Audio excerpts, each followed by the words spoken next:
ప్రభునందు ప్రియమైన దేవుని బిడ్డలారా, వాక్య సందేశంలోనికి వెళ్ళుటకు పూర్వం మనందరం కూడా కలిసి ఆంధ్ర క్రైస్తవ కీర్తన పుస్తకాలలో నుంచి 331వ పాటని తీసి పాడుకుందాం. చిన్న కీర్తన పుస్తకాలలో 331వ కీర్తన, అలాగనే పెద్ద కీర్తన పుస్తకాలు మీ వద్ద ఉన్నట్లయితే 421వ కీర్తన పాడుకుందా. శరణు జోచితి యేసునాథుడా, శక్తిహీనత కలిగిన ధరణ మిమ్మల నెవ్వబోనితి, దౌసేయక కావవే అనే కీర్తన పాడుకుంటూ వాక్య సందేశంలోనికి మనం వెళ్దాం.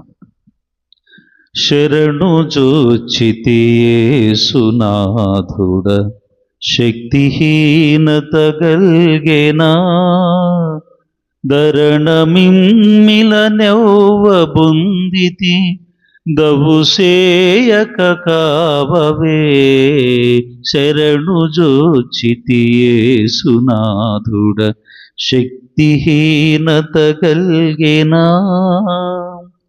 కరుణ చూడుము కన్న తండ్రివి, కల్ముషం బెడబాపవే. మరణమొందక మున్ను నన్నిల మార్పునొందగజేయవే. శరణు జోచితి యేసునాథుడ, శక్తిహీనత గల్గెన మొరను చేచెరనాలకించుము, మోమునా దశ చూపవే. ఇరుపదంబుల సేవ చేసెదా, ఉద్ధరించుము కూర్మితో. శరణు జోచితి యేసునాథుడ, శక్తిహీనత గల్గెన తామస క్రియలందు వాంఛలు తాకకుండగ చేయవే. క్షేమమైన సువార్త బోధల సిద్ధపడి విననీయవే. శరణు జోచితి యేసునాథుడ, శక్తిహీనత కల్గిన శ్రమలు చాలా కల్గియున్నను, సైపనేర్పుము సత్కృపన్. గమిలిపోయడి మాయలోకపు కాంతి నీరసమంచుని. శరణు జోచితి యేసునాథుడ, శక్తిహీనత గల్గెన ధరణ మిమ్మిల నెవ్వబొందితి, దవుసేయక గావవే.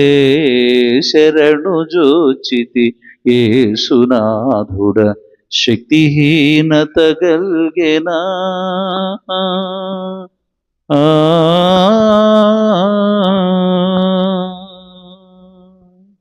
మన తండ్రి అయిన దేవుని నుండి, కుమారుడైన యేసుక్రీస్తు నుండి కృపయు సమాధానములు మీకు కలుగును గాక.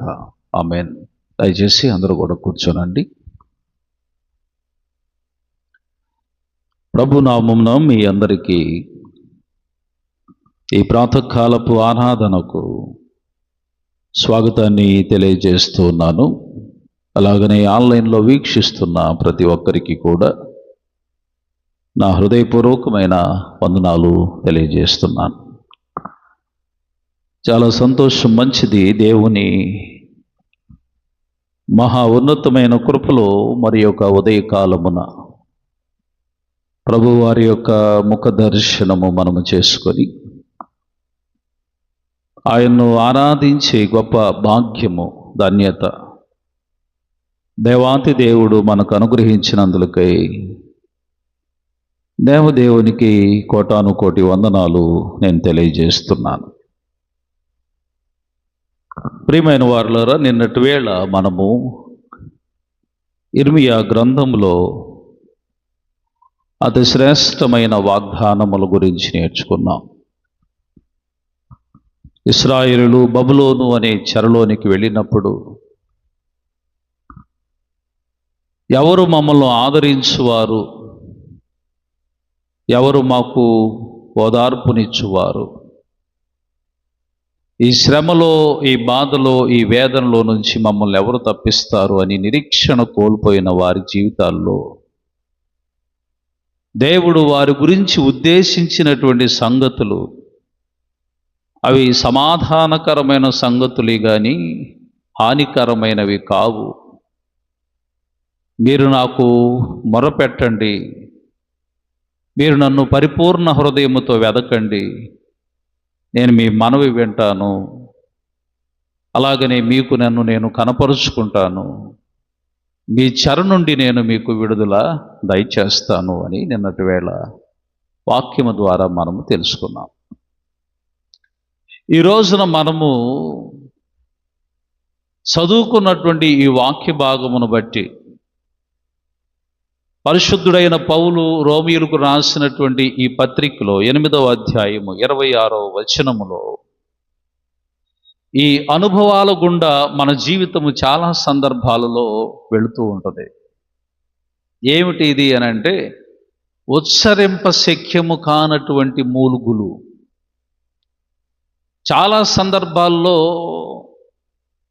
విపరీతమైనటువంటి బాధ, విపరీతమైనటువంటి వేదన, భరించలేనటువంటి శ్రమ, కష్టము కలుగుతూ ఉన్నప్పుడు ఏమి ప్రార్థన చెయ్యాలో కూడా తెలియనటువంటి స్థితిలో మనం పడిపోయి ఉంటాం.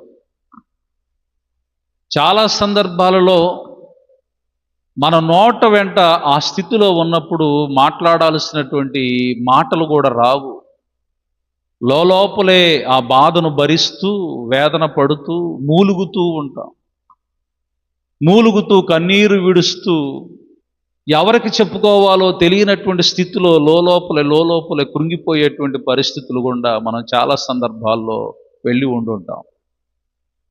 ప్రియమైన వారులారా, ఇక్కడ అంటున్నటువంటి ఈ వాక్యాన్ని మనం చూస్తున్నప్పుడు పరిశుద్ధుడైన పౌలు రోమా సంఘానికి లేఖ రాస్తూ ఒక అద్భుతమైనటువంటి దేవుని సహాయాన్ని గురించి మనకు వివరిస్తున్నాడు.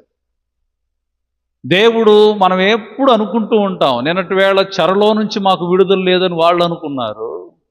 ఈరోజు విషయం ఏమిటి అనంటే, మా బాధను, మా మూలుగును, మా కష్టమును ఎవరు చూస్తున్నారని అనుకోకూడదు అనేటువంటిదే ఈరోజు వాక్యం. మా వేదనను, మా కన్నీటిని ఎవరు పట్టించుకోవటం లేదని అనుకుంటూ ఉన్నారేమో. మీరు తెలుసుకోవాల్సినటువంటి ప్రాముఖ్యమైనటువంటి విషయం ఏమిటనంటే, ఇక్కడ అంటున్నాడు ఆయన, అటువలే ఆత్మయు మన బలహీనతను చూచి సహాయము చేయుచున్నాడు.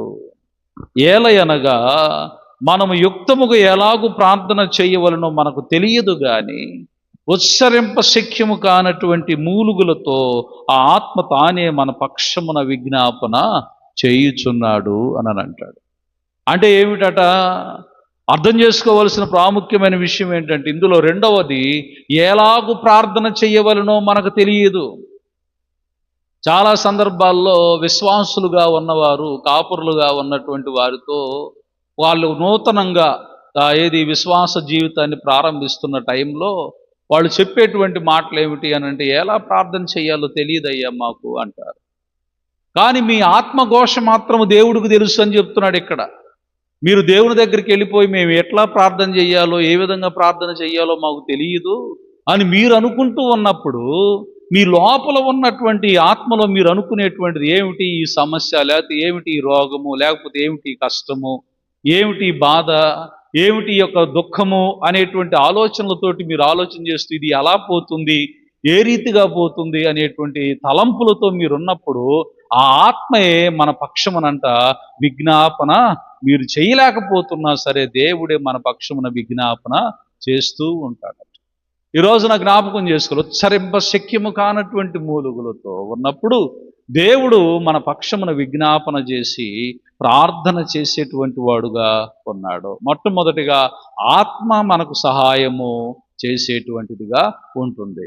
దేవుడు మన బలహీనతల్లో మనం ఉన్నప్పుడు పరిశుద్ధాత్మ దేవుడు మనకేం చేస్తుంటాడనంటే సహాయమును చేస్తూ ఉంటాడు. అందుకనే మనం జ్ఞాపకం చేసుకోవాల్సిన విషయం ఏంటనంటే, ఈ ఉచ్చరింప శక్యము కానటువంటి మూలుగులతో ఉన్నటువంటి వారు బైబిల్ గ్రంథంలో చాలామంది ఉన్నారు.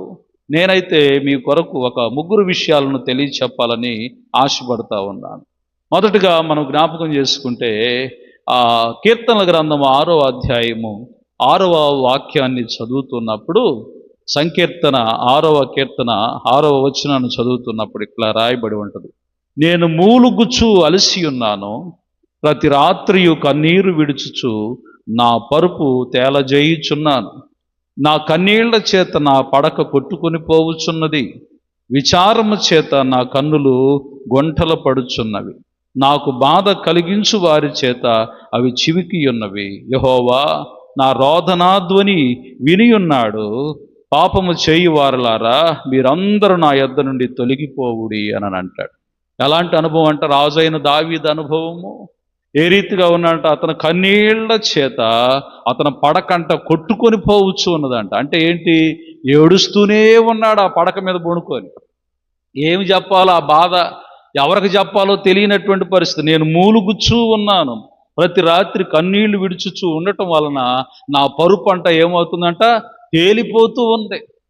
ఒక్కొక్క సందర్భాల్లో మనం అర్థం చేసుకోవాల్సినటువంటి విషయం ఏంటంటే, ఎంత పెయిన్, ఎంత బాధ, ఎంత వేదన మన జీవితాల్లో మనకు వస్తున్నప్పుడు ఎవ్వరు పట్టించుకున్నట్లుగానే ఉంటారు చుట్టూరు. ఎవ్వరి దగ్గర నుంచి మనకు సహాయం అందనట్టుగానే ఉంటుంది. ఈ కన్నీళ్ల చేత అంటే ఈయన పరుపు అంట తేలిపోతుందంట. ఎంత బాధ కలిగిన విషయం! విచారము చేత నా కన్నులు గుంటలు పడుచున్నవి. ఇంకా ఏమిటంటే, నాకు బాధ కలిగించు వారి చేత అవి చివికి ఉన్నవి అని అంటున్నాడు. అంటే ఏంటి? కళ్ళల్లో పొడిచినట్లుగా ఉంటుందంట. చివికిపోవటం అని అంటే పగిలిపోయినట్లుగా ఉంటున్నాయి నా కళ్ళు. అంతగా నేను నలిగిపోతా ఉన్నప్పుడు ఏమిటంట, దేవుడే నాకు సహాయకుడుగా ఉన్నాడు. అది ఆత్మ సహాయం చేయటం అంటే. అలాంటి స్థితిలో ఉన్నప్పుడు, ఏ సహాయము లేనటువంటి స్థితిలో నీవున్నప్పుడు, దేవుడు నీకును నాకును మనందరి పక్షమున ఆయన విజ్ఞాపన చేస్తున్నారు. లోపల మనం మూలుగుతున్న మూలుగు ఆ ఉచ్చరింప శక్యము కానటువంటి మూలుగులతో మనం ఉంటున్నప్పుడు పరిశుద్ధాత్మ దేవుడు మన పక్షమున విజ్ఞాపన చేస్తాడని ఆ నిరీక్షణ మన జీవితంలో నుంచి కోల్పోకూడదు. అలాగనే మనకి ఇంకొక తల్లి బాగా తెలుసు, హన్న అనేటువంటి అమ్మ గురించి బాగా తెలుసు. మొదటి సమూయేలు గ్రంథంలో మనం చూస్తున్నప్పుడు, మొదటి అధ్యాయంలో చూస్తుంటే అక్కడ 10వ వచనం నుండి ఇలా రాయబడి ఉంటుంది: బహు దుఃఖాక్రాంతురాలై వచ్చి యెహోవా సన్నిధిని ప్రార్థన చేయుచు బహుగా ఏడ్చుచు, సైన్యములకు అధిపతి యెహోవా, నీ సేవకురాలనైన నాకు కలిగి ఉన్న శ్రమను చూచి నీ సేవకురాలనైన నన్ను మరొక జ్ఞాపకము చేసుకొని, నీ సేవకురాలనైన నాకు మగపిల్లను దయచేసిన ఎడల వాని తల మీదికి క్షౌరపు కత్తి ఎన్నటికి రానియక వాడు బ్రతుకు దినములన్నిటను నేను వానిని యెహోవాకు నీకు అప్పగింతునని మ్రొక్కుబడి చేసుకొనెను. ఆమె యెహోవా సన్నిధిని ప్రార్థన చేయుచుండగా ఏలి ఆమె నోరు కనిపెట్టుచుండెను. ఏలయనగా హన్న తన మనస్సులోనే చెప్పుకొనుచుండెను, ఆమె పెదవులు మాత్రము కదులుచుండి ఆమె స్వరము వినబడకయుండెను గనుక ఏలి ఆమె మత్తురాలై ఉన్నదనుకొని, ఎంతవరకు నీవు మత్తురాలువై ఉందువు, నీవు ద్రాక్షారసమును నీ యొద్ద నుండి తీసివేయమని చెప్పగా, హన్న, అది కాదు నా ఏలినవాడ, నేను మనోదుఃఖము గలదానినై ఉన్నాను. నేను ద్రాక్షారసమునైనను మద్యమునైనను పానము చేయలేదు గాని నా ఆత్మ యెహోవా సన్నిధిని కృమ్మరించుకొనుచున్నాను అంటది. ఏంటంట? సంతానము లేదు ఆవిడికి. ఈ యొక్క మరి హన్నాకు చూస్తే గొడ్రాలుగా ఉన్నది, సంతానం లేదు.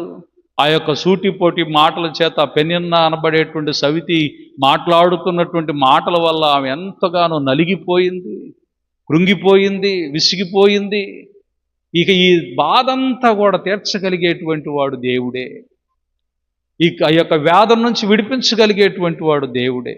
అందుచేతనే ఆవిడ ఇక ఏమిటంట, తన యొక్క బాధను తెలియచెప్పుకోవటానికి దేవుడు సన్నిధికి వచ్చి బహు దుఃఖాక్రాంతురాలైపోయి దేవునితో మాట్లాడుతుంది. పెదవులు మాత్రమే మాట్లాడుతున్నట్టుగా ఉన్నది కానీ స్వరం బయటకు వినపడతలేదు.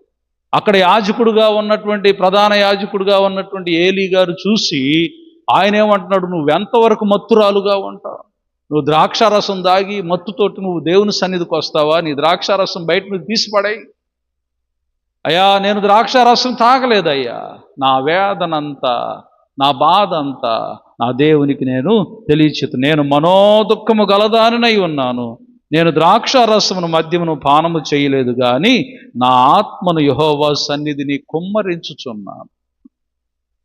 అది ఉచ్చరింప శక్యము కాని మూలుగంటే దావీదు అనుభవించిన ఇందాకల నా కన్నీళ్లు చేత అంతగా మూలుగుతూ ఉన్నప్పుడు దేవుడు సహాయం చేశాడు. ఇక్కడ కూడా అన్నాకు దేవుడు సహాయం చేస్తున్నాడు.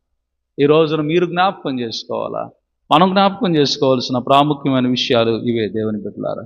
అలాగనే మనం చూస్తున్నప్పుడు ఇంకొక విషయాన్ని నేను తెలియచే, రాజు అయినటువంటి హిజ్కియా యెషయా గ్రంథములో 38వ అధ్యాయము, యెషయా గ్రంథం 38వ అధ్యాయము 13-14 వచనాలు చదివి నేను వివరించి ముగిస్తాను. ఏమిటంట అక్కడ చూస్తున్నప్పుడు, నొప్పి చేత నా ఎముకలన్నీ విరవబడెను, ఒక దినములో గాని నీవు నన్ను సమాప్తి చేయదు. మంగళ కత్తి పిట్టవలెను, ఓదె కొరుకు వలెను నేను కిసకిసలాడి తిని, గొవ్వ వలె మూల్గి తిని, ఉన్నత స్థలము తట్టు చూచి నా కన్నులు క్షీణించెను, నాకు శ్రమ కలిగెను. యెహోవా నా కొరకు పూటపడి ఉండుము అని అంటాడు. ఎలాగంట? కిచకిచలాడి తిని, ఇంకా అచ్చమైన తెలుగులో చెప్పాలంటే గిలగిలలాడాడు అని అర్థం. అర్థమైందా?